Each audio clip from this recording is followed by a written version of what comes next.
Kuna hao wazee wa biashara hao. Wewe mwenyewe unamfuata vizuri mwanangu. Mwanangu biashara, nataka nianzishe biashara.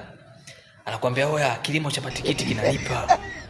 Yaani wewe mwanangu tafuta mtaji wako tu hata 500,000 au milioni.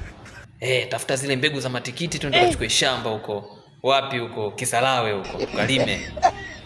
Mwanangu huko na huko unapambana.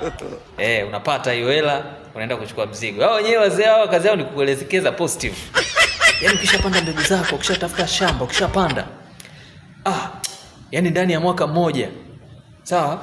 Ukishavuna ule msimu wa kwanza yale matikiti. Tunalima mavuna matikiti kibao, tunaleta pale Tandika pale, Stilio pale, tunauza. Yaani mimi nakwambia ndani ya mwaka mmoja au msimu mmoja. Wewe mwanangu bilionea. Wewe unaona watu ambao wanaleta matikiti pale. Kilimo cha matikiti kina hela. Hao wazee wa positive, hawakwambii negative wao. Unaona chakalika unaingia shambani.